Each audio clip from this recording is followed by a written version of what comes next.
What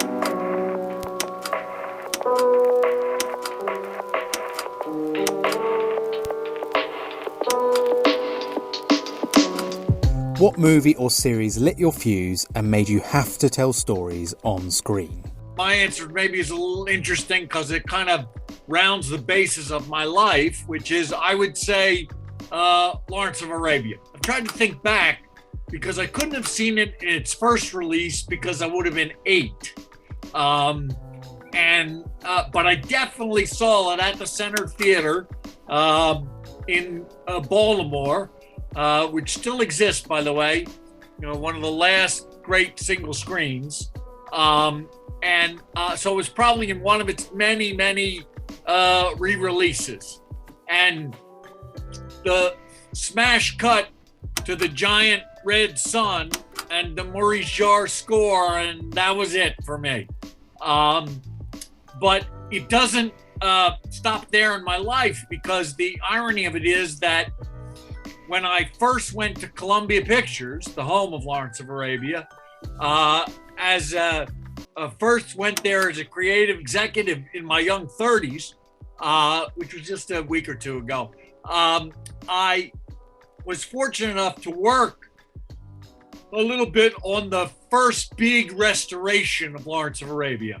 And that's where I first met the genius who was Ann Coates, who cut that film, and who I then knew for all my time in Hollywood and worked with on several occasions and learned so much from, as they reassembled it in David Lean's original conception and restored it. And when it was restored, so this would have been 1997, probably, thereabouts, the first great restoration of it. David Lean came over from Africa. I remember this very well. And we went to the Samuel Goldwyn Theater at the Academy, which was the best presentation in all of Hollywood then. And I got to not just meet David Lean, but to sit 5 feet from him, one row in front, when he watched the restored version of it. And before the movie started, he made a little speech, and he turned to us, and there were only maybe half a dozen people in the room.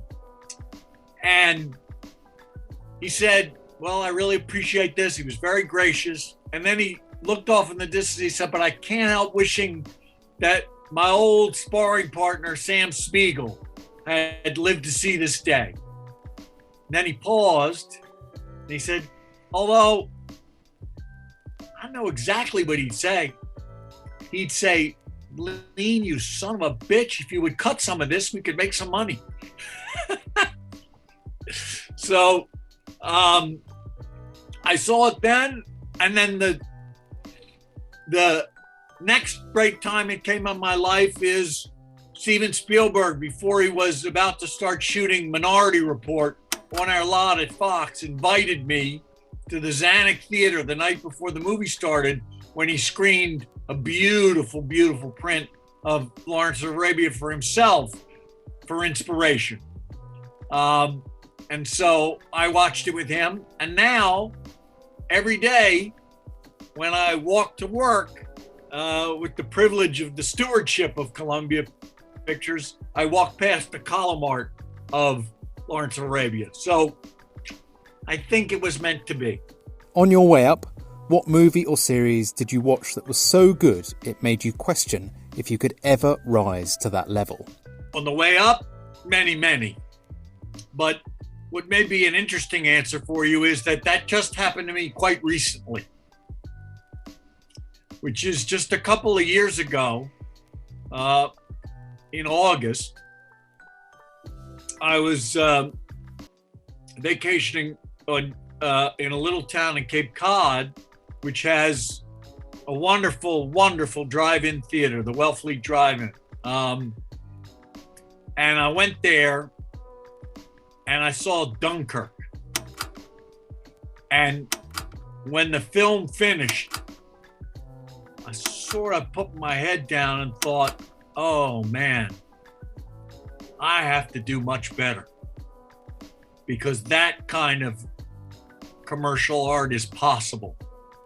I thought that film was so fantastic and such a complete cinematic experience that it made me realize that in my own life I had to aim higher and try to, run faster and jump higher, because that level of genius commercial art was possible.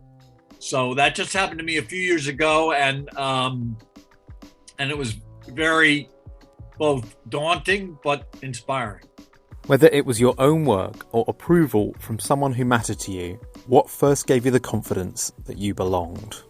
Of course, I'm a big believer in this business in Churchill's statement that success is going from failure to failure with undiminished enthusiasm. And that's really what you have to be in my line of work. But the first one that worked out that made me think, well, maybe I had something, was that I saw some very, very, when I first went to work with Sam Goldwyn and first got charge of a production slate that you mentioned, I saw some very rough footage by an actor-director who, this was not only the first time that he had ever been behind the camera, but it was the first time he'd ever been in front of the camera either. And it was an impossible subject matter. And yet I looked at it and I thought, you know what? I got a feeling about this. And that was Ken Branagh's first movie, Henry V. And I got involved in that, gave him the money to help finish that film. And sure enough, it went on to launch a great, great career.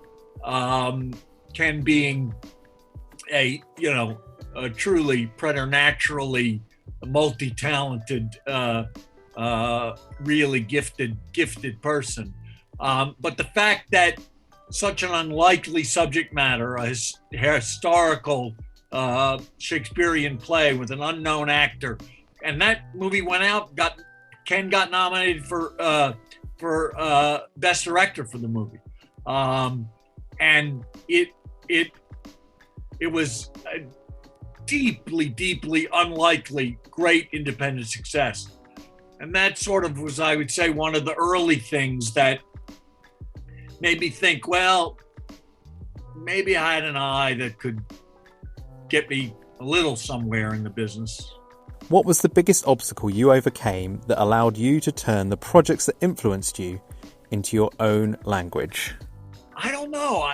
I never really thought of it that way. I think I was fortunate enough to have more opportunities than obstacles.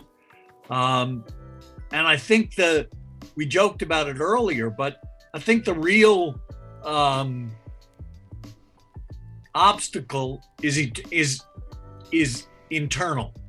It's the cliche that everybody gets knocked down, but champions get back up. I would say my greatest quality, I suppose, that's allowed my own career to get where it got is resilience.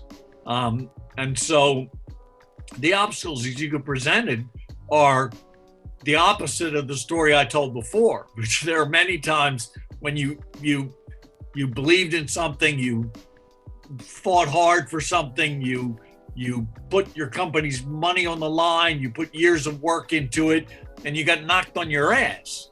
And you have to be able to be resilient, to continue to believe, right?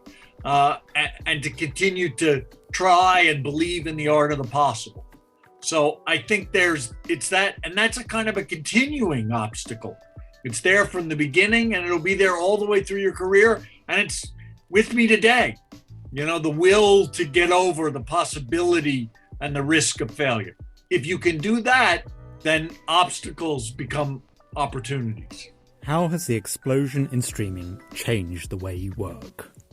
Well, it's mostly changed it in how many times I have to answer this question. Other than that, it hasn't changed it half as much. And so I'm going to give you the contrary answer that you're not going to get from most of the folks you asked that question to, which is, and this is a highly technical term of art, which is it doesn't make a fuck of a difference. Okay? And the reason it doesn't is that despite the world's and particularly Wall Street's obsession with streaming right now, movies have been competing with in-home entertainment for 70 years, okay? And the so-called threat that streaming presents to theatrical films, what I do in the world, is nothing compared to the invention of television. Nothing. And every article that is written today about what streaming is going to do, the identical article was written in 1950 about television, right? And then it was written again in 1970 about the invention of home entertainment. Why go out to the movie theater if you can just get a tape at home and watch it? And then it was written again about the invention of HBO. Why would I go to the movie theater if I could just watch it at home? And then when there were 700 channels, well, why would I go out? I can tell you why. It isn't rocket science. Because it's fun. Because it's great. I can watch the Lakers I have a nice television right there. It's not gigantic, but it's nice. I watch it. I sit on that couch right there. I never have to get off the couch, right? I have a remote control. I watch it, instant replay, and it's free. Why would I ever go to the Staples Center? Why? I got to drive there. I have to park. I have to cost a fortune. You know, fancier people have better seats than me with the whole thing. Why? Because it's fun. Because it's great. And movies are fun and they're great and they're collective emotional experiences, and they have competed with in-home entertainment for 70 years. And they have done it successfully, and they will continue to do it successfully. Now, there is one threat. There is one thing that does worry me, which I think is a mistake. That is pandemic induced, if there is such a phrase, which I hope will not become institutionalized. And that is, I think that a day and date release, in other words, a movie that appears at the same day on your television screen, that's not a good thing for the movies, right? I think windows and flexibility about windows are great, and whether it's 17 days or 45 days, none of that matters. As long as it's special and it's in the theater first, right? If you can see a movie at home for free at the same day it's in the theater, well, then it's a television, right? And you may well opt for that. But the places doing that care about the streaming, not about the movies. Those of us who program movies won't do that. So I think that same day issue, let's call it that, the day and date issue aside, movies, I'm talking about in movie theaters, have competed with in-home entertainment for half of their lifespan. And we are still here. And we will still be here as long as we aspire. As long as what we make is good enough, is not good enough, is great. And if whatever you make, whether it's a silly comedy or a scary movie or an action movie or a family movie, if it's great, it's not if you build it, they will come. No. If you make it great, they will come.